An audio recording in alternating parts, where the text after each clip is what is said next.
Alright, let's see, does that work? It does. I sound like I'm in a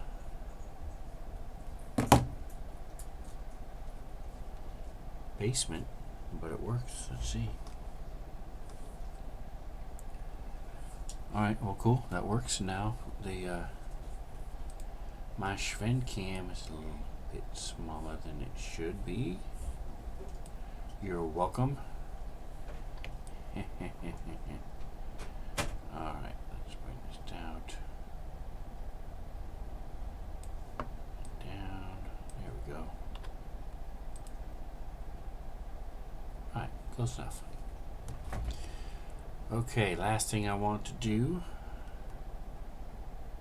is change the background to something a little more Starfinder-y, or here we go. Here's a prepping background. Alright, so you see the giant sun. Because we are doing the Dawn of Flame. They're on the surface of the packed world's sun in these bubble cities.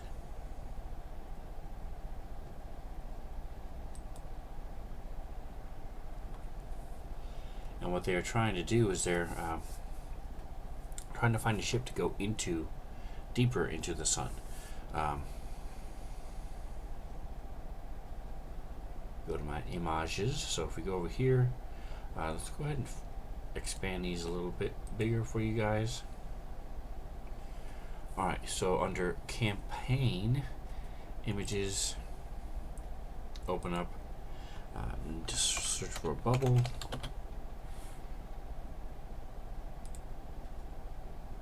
So this is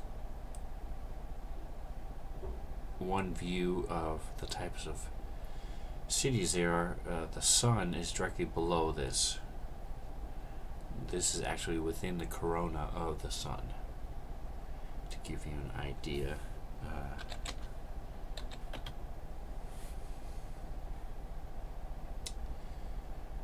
Looking for the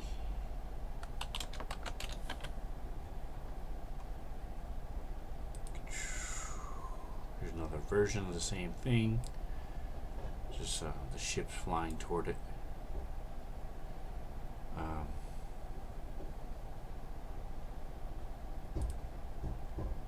Anyway, so they're trying to get deeper within the sun. There's a city that's even deeper, and so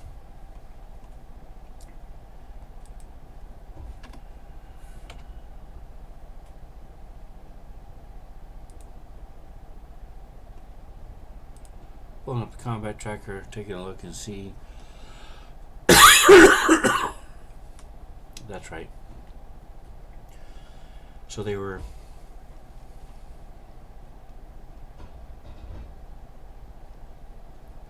talking to a alien by the name of Podrick.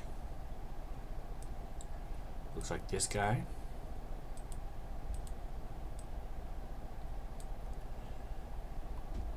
And he's a slug creature. It is a playable race. I would not suggest it for this particular campaign, simply because you're on the surface of the sun. It may not be the safest place for a slug-based creature, but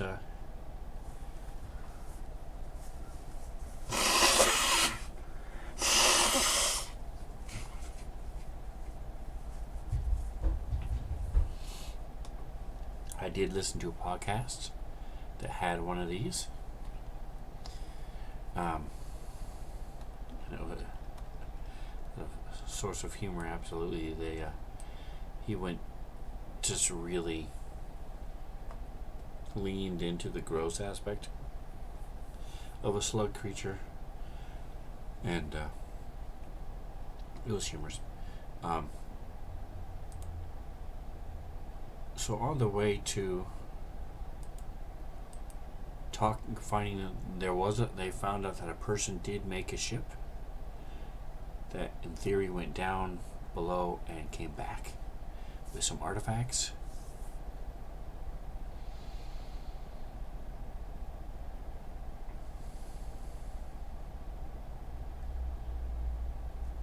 and then they left, and they came upon this creature with called a palm frond. Avoid, I don't know what I'm saying. Avoid palm, which is this critter.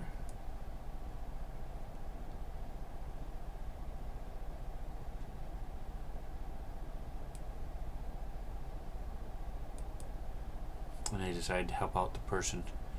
This is a little flower guy, flower guy came up and tried, asked him, the Xeno Warden, help us, help me please. So they did.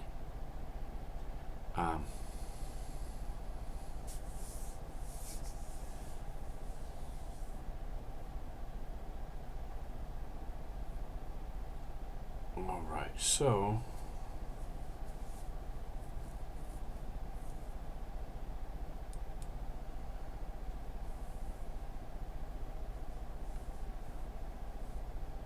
it jumps between here, event 1 and event 2. So I've got the book. So there's a couple different things you can do when you're dealing with prepping for your games.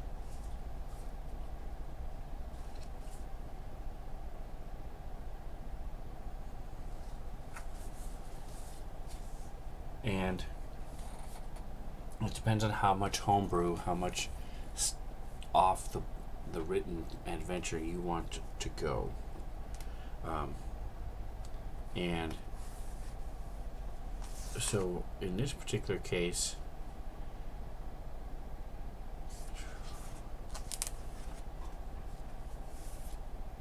they're looking for the woman that made the ship. She's at a what's called a Vastrani. Let me see what it's called.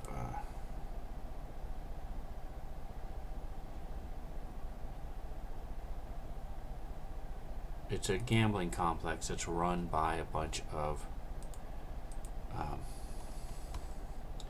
basically gangsters, and so that's where she is. So they need to try to find her.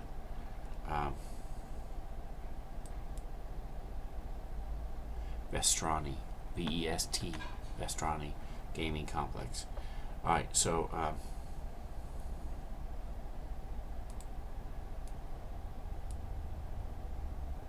so the way this is written, they're skipping part of, let's see. Here we go, okay.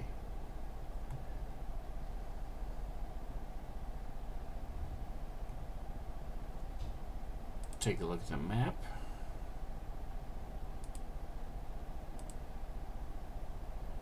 Here we go. Alright, so this is our map. This is the GM map.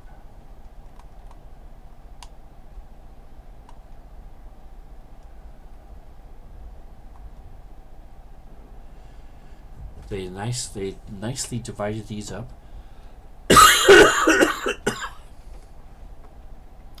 So the first thing I'm going to do is, since this is all the maps and all the locations right here all together, then I'm going to take this and drop it into my hotkey, my hotbar down here. So those of you who are familiar with Fantasy Grounds at all should know that you have hotkeys. You have 12 of them down below. And so say I close this out, I dropped it into number 9. So all I have to do is move my mouse down here and click it, or just press F9, boop, and it pops it up. For example, number 2, if I hit F2, it's a percentile.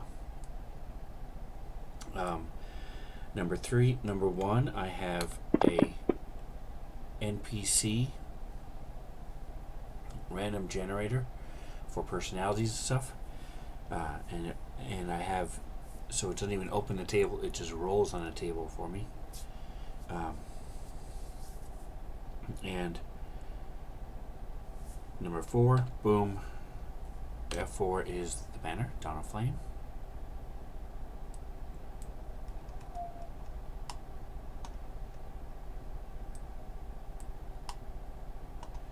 So you have all these different hotkeys, and not only that, but if you hold down Shift, you have another set of 12.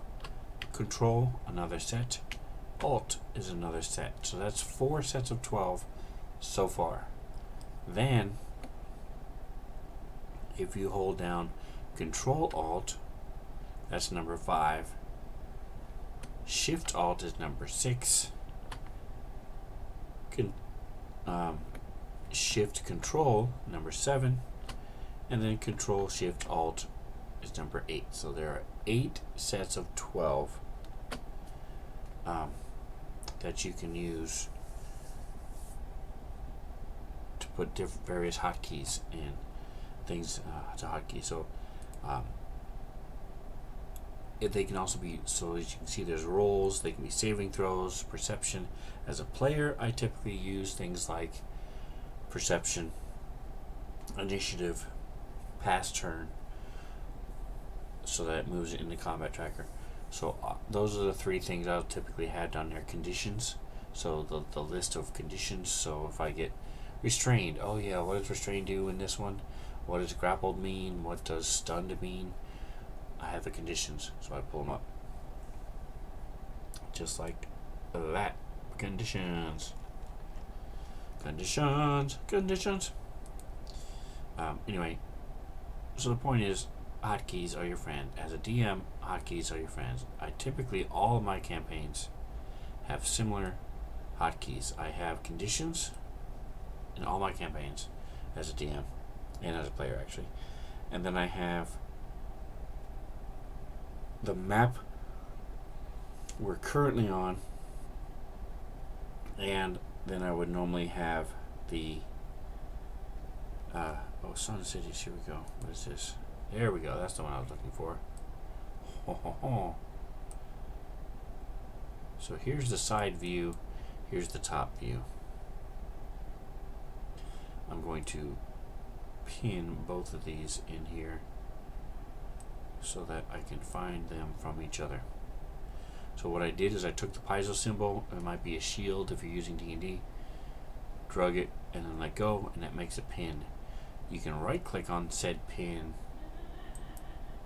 and make it link shareable. Now it turns green, so that means my players can pop that open too and look at it. So I'm going to do that. So now it's the players can access both of these from the other one. All right.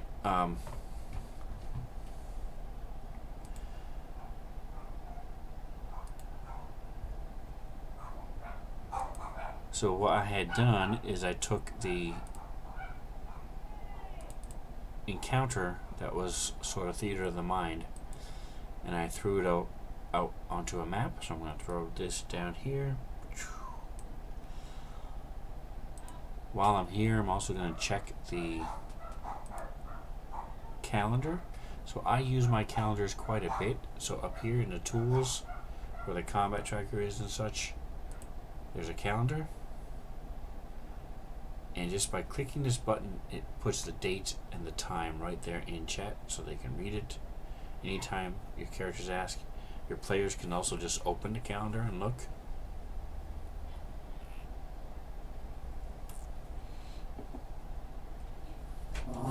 The players can also access these, and what these are is, like I said, I try to keep it up to date. It lets me know exactly what's going on and what they're doing. So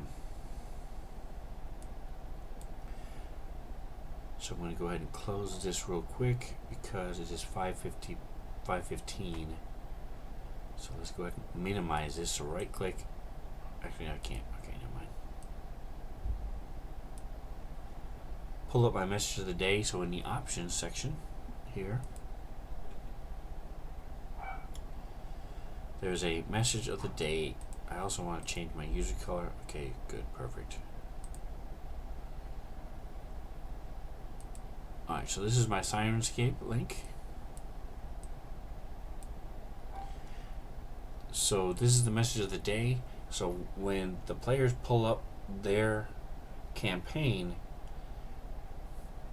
whether it's D&D, I want to say it's across all of Fantasy Grounds, but I know it's in D&D and Starfinder. Message of the day auto-populates. A lot of players will just exit out and not even read it. So a lot of times I'll throw things in here that says, for example, hey, if you read this, private message me for a benefit of some kind. Just to see if they're reading it and just make them read it.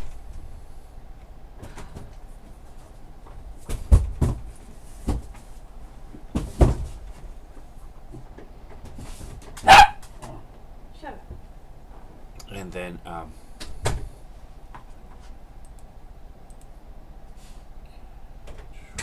so what I use it for is it's a quick little recap of what happened last session.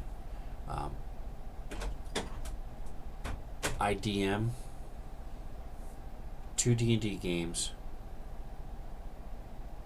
every week, Wednesday, Thursday. I also DM a Game Master, a Starfinder game, 2 different campaigns on Sundays.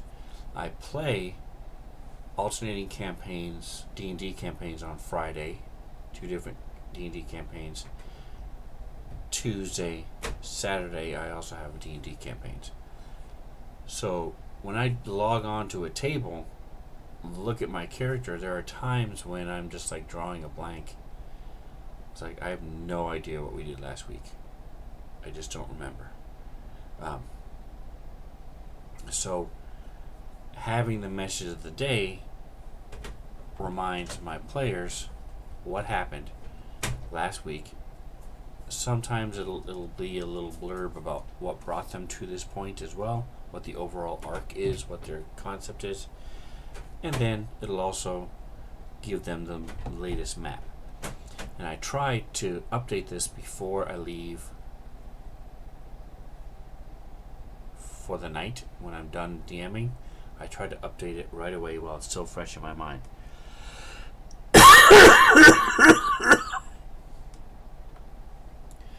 Doesn't always happen, but I try to. And this way, they read it. Oh yeah, that's right. We were looking for a ship, and then this Xeno Warden asks us for help, and then they pull up the map. So I'm also going to actually put in a picture of the Void Palm that they're in the middle of fighting as well. So I can pull up the Void Palm, go to image, and just drop it right into the message of the day using the shield or the piezo symbol. Boom. Time at 5:15. Boom. So the cool thing about this is I can usually just copy it over into my calendar. So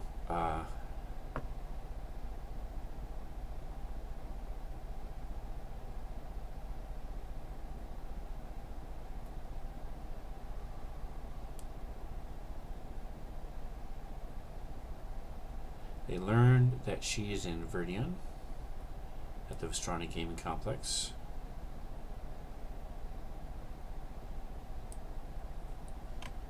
Alright, so there we go. So it's 15:50. I'm going to say it's going to be till 17:30. They travel to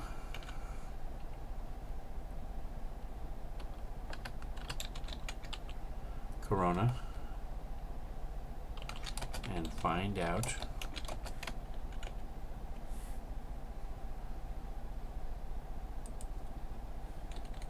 instead of using she, I'm going to use her name, Lurian. Lurian is in Verdion at the Vestrani Game Complex, which is run by the Verdani cartel. As they enter Verdion, a frantic Xeno Warden asks for help to subdue. Wow, I can't speak. So here's Verdion, right here. Boom. The Vestrani Gaming Complex is down here. They came from here, so they came across over to here. They're now about here.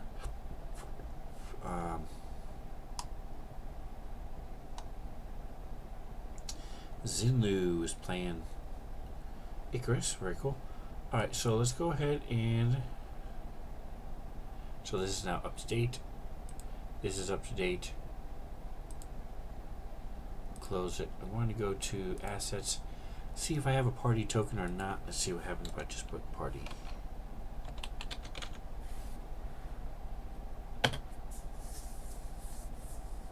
Silhouette to party. What is this? Decal. Hey Zinlu, welcome, welcome. Fantasy Grounds. Ooh, that's cool. I like that. Nice.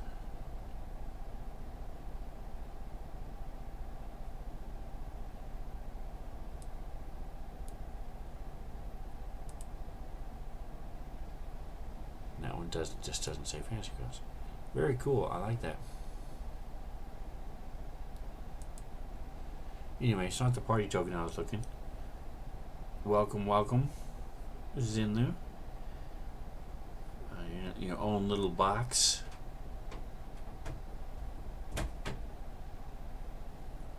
Interesting. I like all that. It's pretty cool.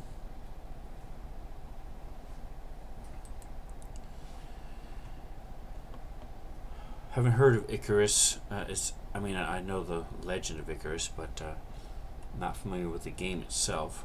At some point, if you decide to stream it, you'll have to let me take a look at it and see what it is. So right now we're looking at party tokens. I think it's a target. So let me try target. No, it's our little target rifle.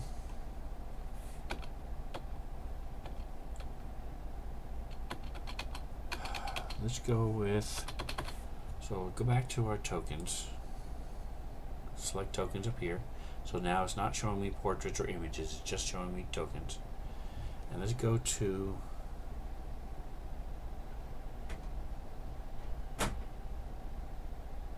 I'm looking for my alphabet. I should have some alphabet. So here's animals, characters, Dawn of Flame,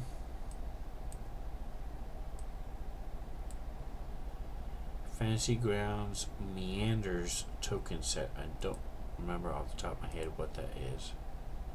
Let's take a look. Take a look. Oh, this is just stuff like traps and treasure chests and mimics, pit traps, tables. Yeah, lots of cool stuff, but not what I was looking for. So let's go back up. Dark Wolf token pack. People, okay. Q. Not what I was looking for. Letter tokens, here we go.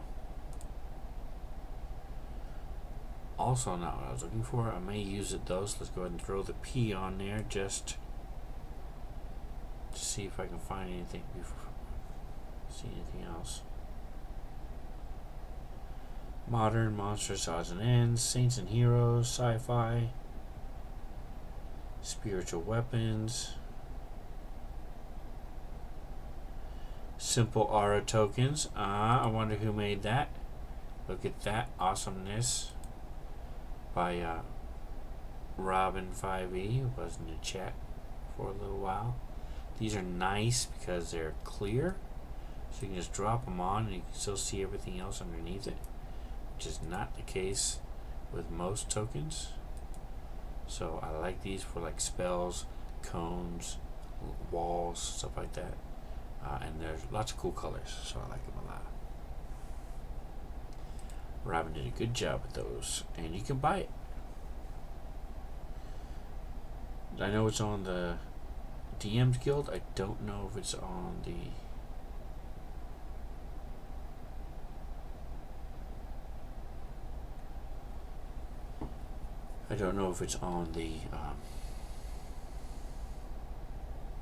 forged yet or not. Alright, so I don't see it here. I'll just use the letter P. What I'll do is, now that I've highlighted it, hold down Control, use your mouse wheel, and you can shrink it. So I'm going to use that as the party token, and they are actually pretty much right where it was. So you hold down Control. So right now it's snapping to the grid. If we hold down Control, it's wherever you want. So I'm going to go ahead and put them here, just to give them an idea of where they are.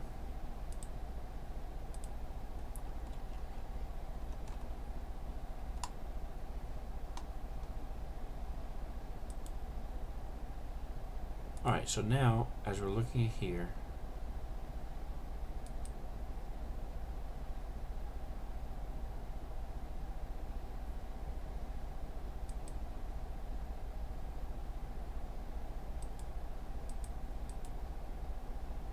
so here's the way this place is set up. So A1, so this is the top of it, right?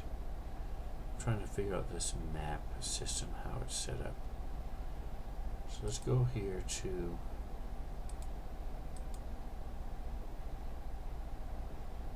the map. Here's the gaming complex. It's got to be the aerial view, right?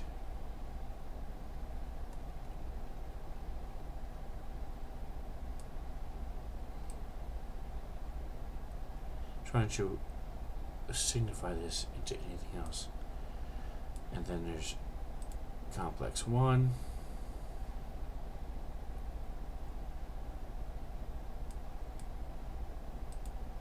two, and 3.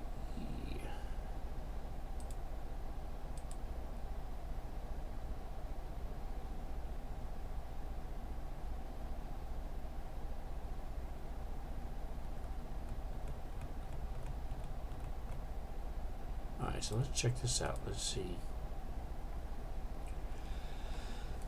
There we go. Alright, so this looks like the walkway. So let's see what it says.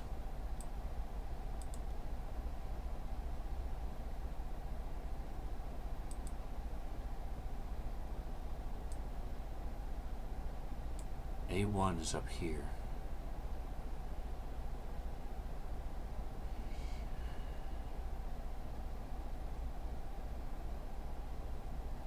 This has got to be outside. I see the stream. I see the stream here. I'm guessing this is out here. What is A10? Elevators. Ah, okay. So this is the this leads you to the elevator. Let's see.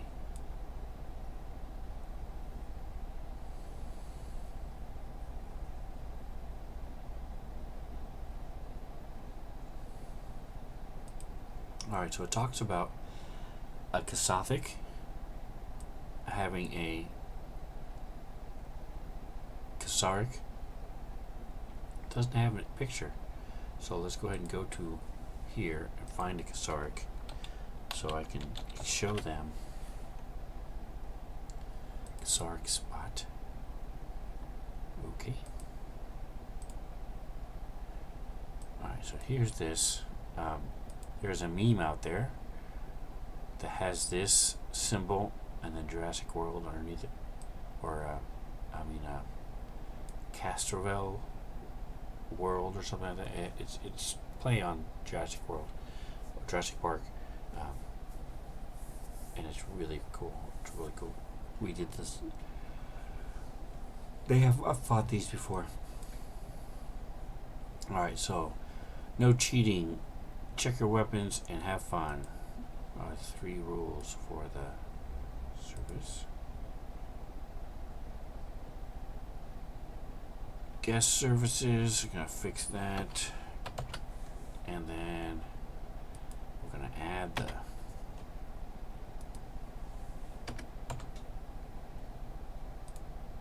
art. Boom. So now it says just through the large front door is a lobby, thickly carpeted to resemble a jungle floor, covered in moss, stone.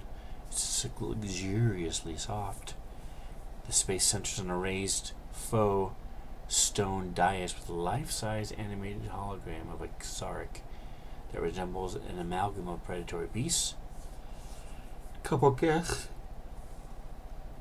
take selfies using holographic terror as a background.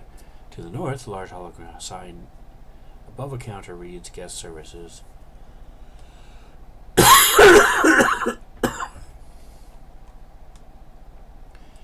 So again, we're talking about this map.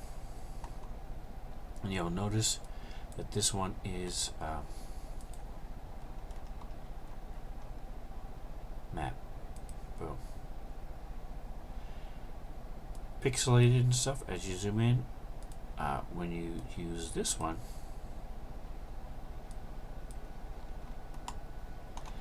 it is not so much so that as you can actually tell this is a Ksark. There we go. So this is lit, and not in the rhetorical sense, in the literal sense. So I'm going to turn on. Let's go to lighting. There is no lighting in here at all. So we're going to turn on the ambient lighting. Ambient lighting. Color is going to be a little bit greenish.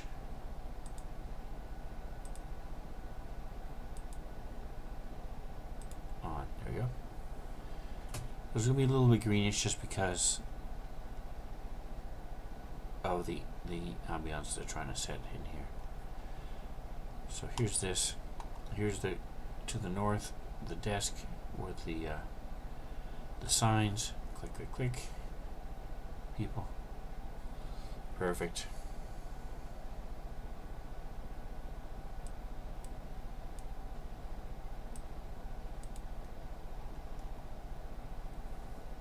But what's going to happen is the hologram comes to life. It doesn't really. It's a military grade device, switched from harmless to weaponized in seconds. The person who runs the casino sees the group come in and wants to test them. So with a flick of a switch, it comes to life. Nice. There's the security officer when he gets there. Here's the thing. Ksark living hologram. So as you're looking at this, you see that they have the living hologram, but it doesn't have a token, just a letter K.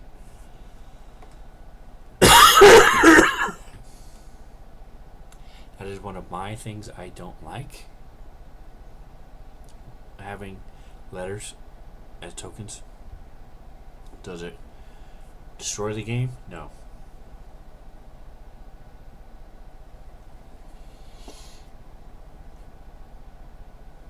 It is perfectly acceptable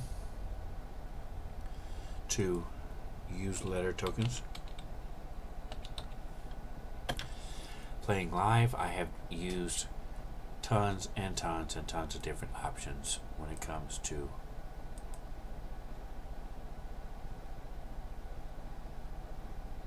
where and how I'm going to put creatures.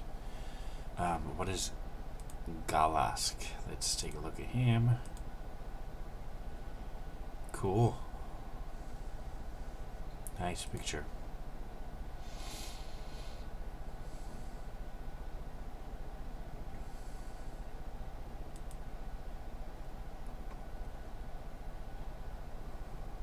He has a drone as well.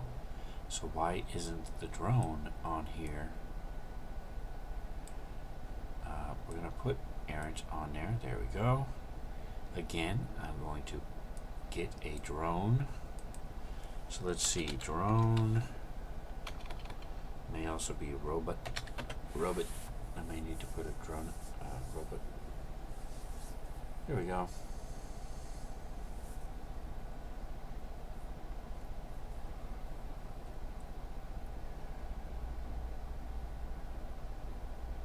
What does he do? He has a ranged attack, target tactical arc committed. That's perfect.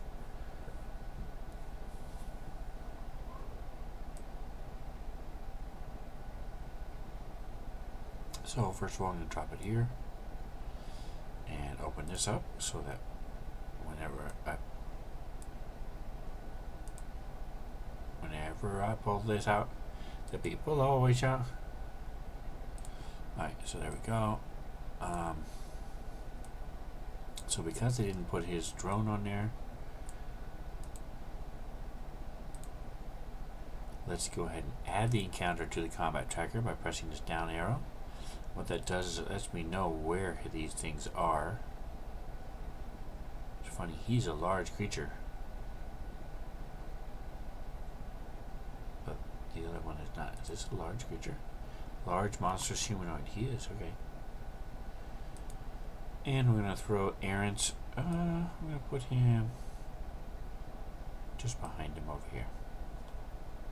So by doing placement, drops him. If you do this token, it will show up, but it's not going to show up on the combat tracker. It's not going to show up other places. So you want to make sure you use the placement. If you make a mistake, click it, and that pops it back in. And then you can click and drag it anywhere else. So if you move it over here, I don't remember if that actually works. So typically what I do is I place it directly where I need it to be. After I've done all of the moving, I'll just re-drop them once I know where they want to go. Alright, so this thing, yeah, it's going to start over here because it's a medium creature. Alright, so if I really cared and wanted to be fancy, I could make a layer. So let's do that real quick, because it shouldn't take that long. So here's the encounter. It's not on the map, so I'm going to pull this over here.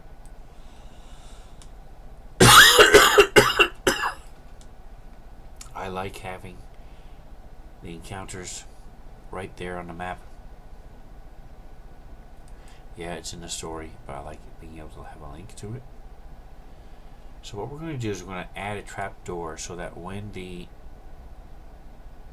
hologram comes to life, we can just cover up the existing hologram. So let's go to Assets.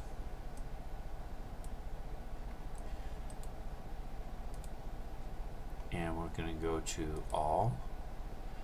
And we're going to go to Crate. Because I'm pretty sure I have some sci-fi crates that would fit as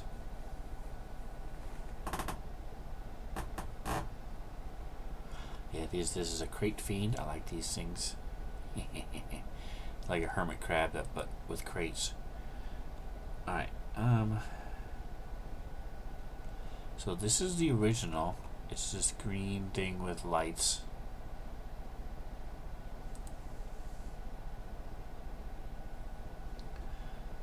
This one might work. I'm looking to see what examples I have, what options we have.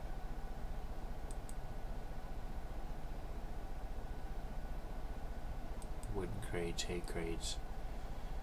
Alright, so I just don't like this design. It's a little too different from what's there.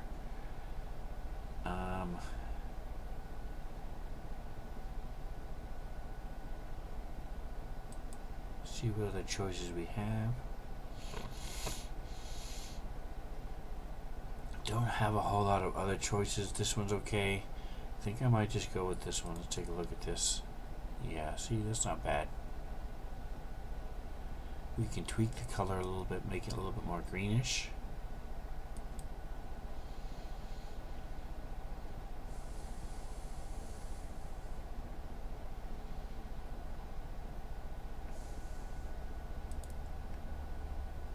Yeah, that one's wood. Clearly, too clearly wood. Alright, so let's go with this one then. Click, We'll drag this over. So we want to make sure we have our layers selected, because we're just adding a layer on top of everything. We're going to take this and drop it on there. Boom. So right now it's 2 by 2, which is perfect. That's what we want it to be. I'm going to change the color with the dropper. We're going to drop it right here on the lighter.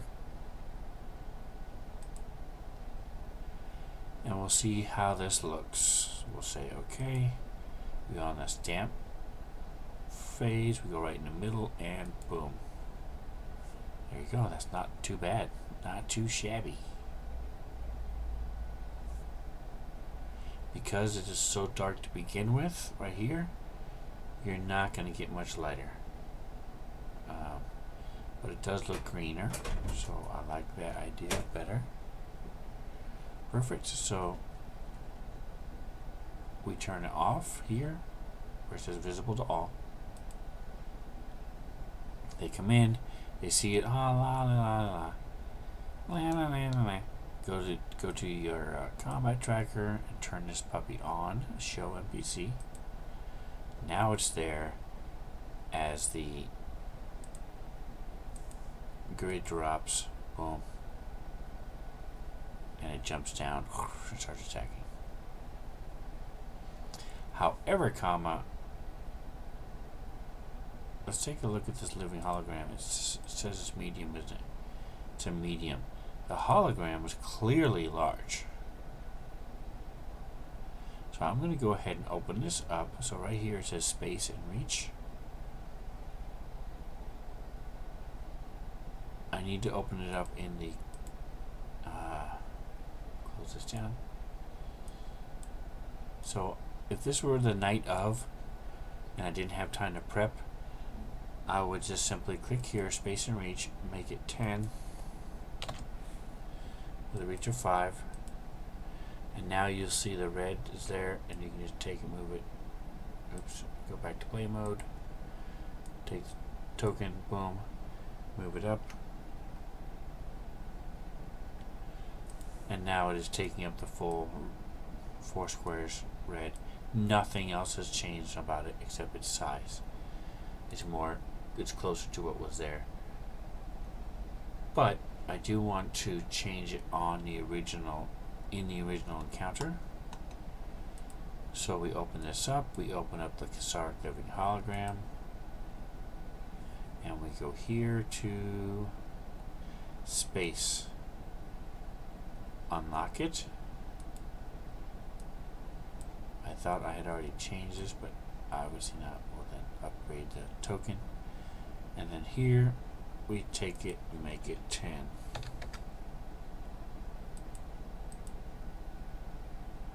Close.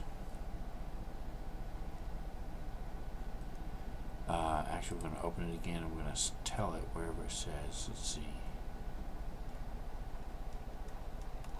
Here it is, size medium, which is size large. Okay, and just like that, boom, we are ready to go. So now I delete it, delete Errant, and delete Galask.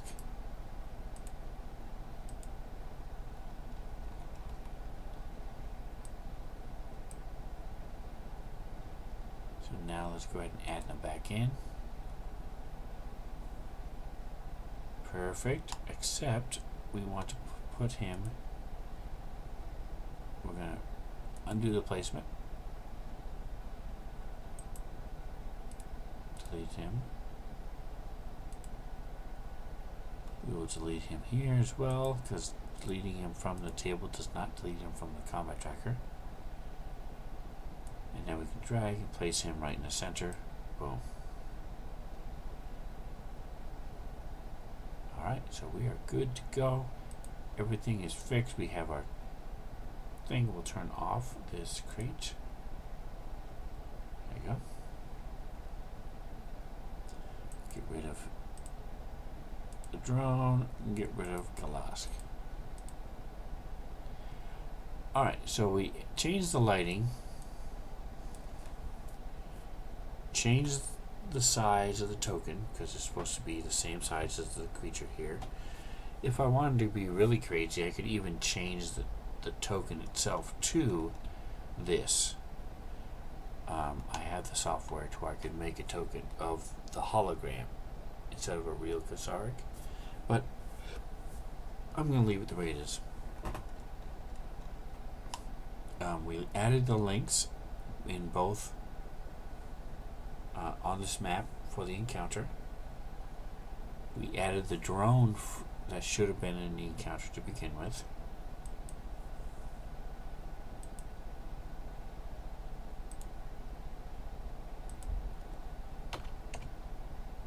So it's just little things like that.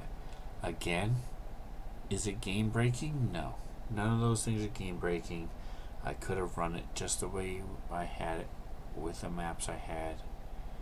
But by tweaking these little things just a little bit, adding them light, and not just light, but a little greenish tint light, things like that, it just adds a little bit of flair, makes it a little bit more interesting.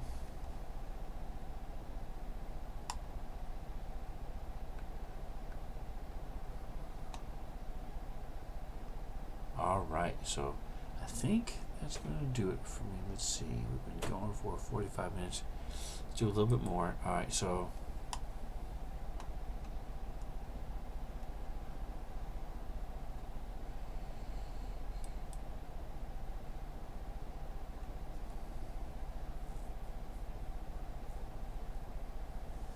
and because the owner of the club is the one who turns on the hologram and makes him attack people, they're clearly not going to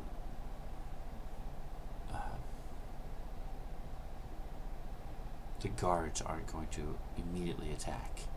They're sort of when the party members look around, they'll see that they don't see guards right away.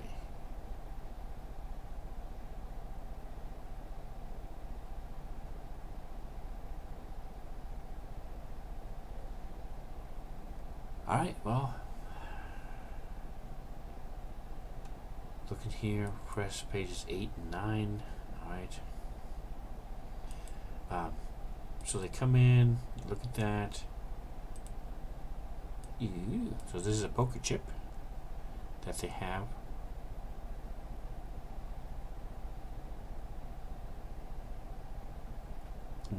Funny thing is, we don't know if this is, let's go to layers. So if we look at this image, it could be 500, 200,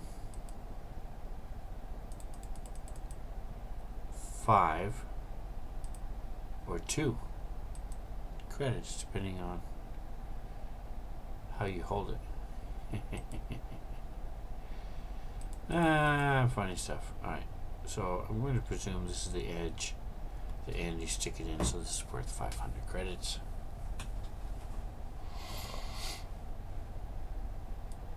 It's just like the players clubs in Vegas or anywhere you go.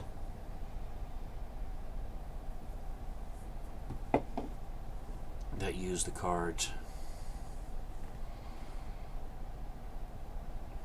Alright, so what's going to happen is, so the reason that the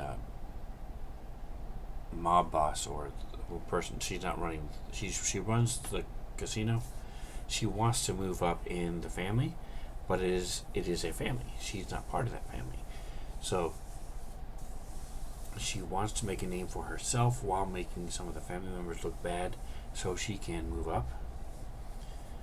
So she's going to plan a heist of poker chips like the ones I just showed you that can be in theory not traced back to her, and that will help her push a little bit more for the security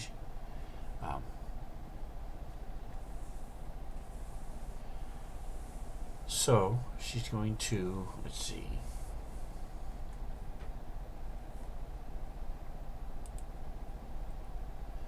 and then you've got the gaming consoles, and here's Larian. This is the image you have of Larian. pretty nice.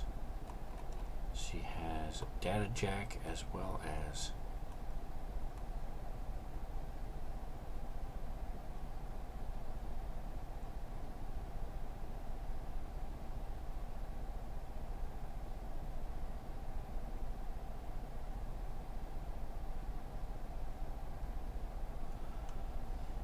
alright. Cool. So I like this image, by the way. Everything from the unicorn to the data jack to the makeup. I mean, it's just really well done, real well drawn. I like it. She's the one who made the ship, and she's in the process of blowing all of her money, and so they're gotta talk to her to figure out how to get the ship. Taza Nepobo, she is the one who runs the casino, and she's the one who's planning the heist. So she's going to I believe she pays the PCs to guard it, and then or attack it, one or the other.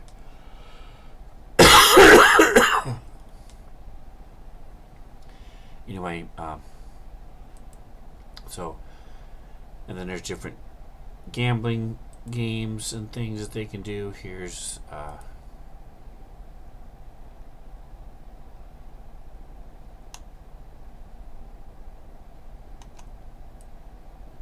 one of the bettors, and one of the people betting, I should say gamblers. Nice.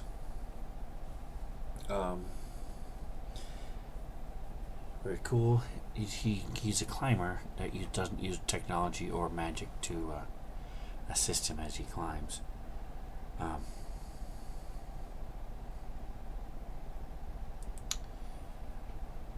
right. I'm just going through making sure that the so I have a font changer that makes my fonts larger for my players and for me, obviously.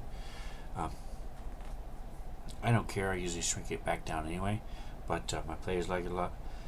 The negative is that sometimes the apostrophe or the quote marks won't come in through, so they'll do this. So just have to go here to unlock it, especially on the thing I'm going to share like this. Boom. If I share that, I don't want the weird symbol. So we're just going through and checking those, making sure they're there. Alright, so we're good. Alrighty, folks. Well, that's going to do it for me for now. I'm streaming for about an hour.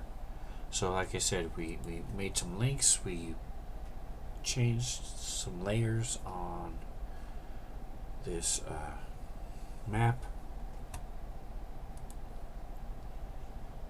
Got an idea of where they're going and what they're going to be doing. I might be doing some more D&D prep a little bit later today.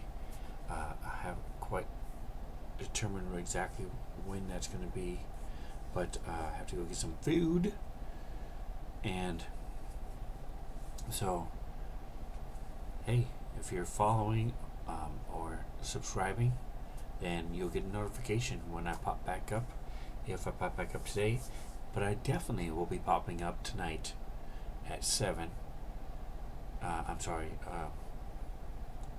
Tonight is Thursday, so it's 6 to 9 Pacific, 9 to midnight over on the right coast, and you can do the math in between. But come by, check it out. You can always go to the Using the Tubes and check it out after it's already aired. If you're curious about this type of thing, if you have questions, If there's something that I didn't explain very well today, that's entirely possible. Go to the YouTube video that's going to be posting probably tomorrow, maybe even later today, and put a comment in there, and I'll be glad to discuss it, glad to explain it better, whatever needs to be done. So, thank you for hanging out. Thank you for checking this out, and whatever. Don't forget to like, subscribe, all that stuff, and whatever else you do. Enjoy the rest of your day.